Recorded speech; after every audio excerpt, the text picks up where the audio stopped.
వదిలేస్తున్నాం. So వాళ్ళు decide చేస్తారు result అనేది. అందుకు ఆ ఇన్ఫ్లుయెన్స్ అలా ఉంది యాక్చువల్గా. నవీన్ గారు శ్రీలీల గారు నవీన్ గారు శ్రీలీల గారికి ఇవ్వండి.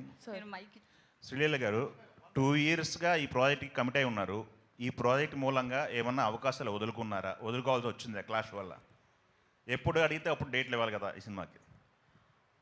అంటే ఆ ప్రాసెస్లో మీరు అన్నట్టు ఐ థింక్ ఈ 2 ఇయర్స్ జర్నీలో కొన్నిసార్లు అలా జరుగుతాయండి. అండ్ అలా జరిగింది. బట్ ఇట్స్ ఓకే పర్లేదండి. నేను I've come to terms with it and I'm very happy. ఈ సినిమాతో నాకు ఇంకొంచెం లాంగర్ ట్రావెల్ ఉండడం వల్ల so I had to choose. Okay.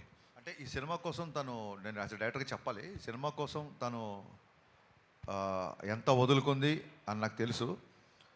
But ఈ సినిమా కోసం వదులుకుంది, ఈ సినిమా వల్ల వడ్డీతో సహా వచ్చేస్తాయి మొత్తం. ఓకే. హరీష్ గారు, టీజర్లో ఇందాక మనోడు చెప్పినట్టు భగవద్గీత ఇన్ఫ్లుయెన్స్, భగవద్గీత ప్రస్తావన బాగా ఉంది. దాంతోపాటు ఒక క్యాపులు పెట్టుకొని ఒక గ్రూప్ ఉంటుంది. ఆ గ్రూప్ దగ్గర ఒక డైలాగ్ ఉంటుంది పవన్ కళ్యాణ్ గారిది. ఇది పేట్రియాట్కి సంబంధించిన, దేశభక్తికి సంబంధించిన డైలాగ్ ఒకటి. ఏ డైలాగ్? అక్కడ డైలాగ్ ఏం పెట్టలేదే. అంటే ఒక సరైన ఉంటుందండి, డైలాగ్ ఉంటుంది మీకు. ఏ డైలాగ్ చెప్తే నేను చెప్తాను.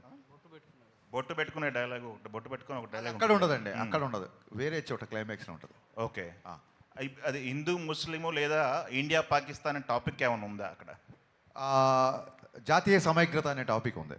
ఓకే. జాతీయ సమైక్యత అనే టాపిక్ ఉంది తప్ప మతాల మీద దాని మీద లేదు. అది మీకు యూబైఏ సెన్సార్ వచ్చినప్పుడే మీకు అర్థమై ఉంటుంది. అలాంటివి ఏం లేవు మన దాంట్లో, అలాంటి కాంట్రవర్సీలు ఏం లేవు. ఓకే. టైటిల్ విషయంలో కూడా ఒకటి ఉస్తాద్ భగత్ సింగ్ సంబంధించి ముందు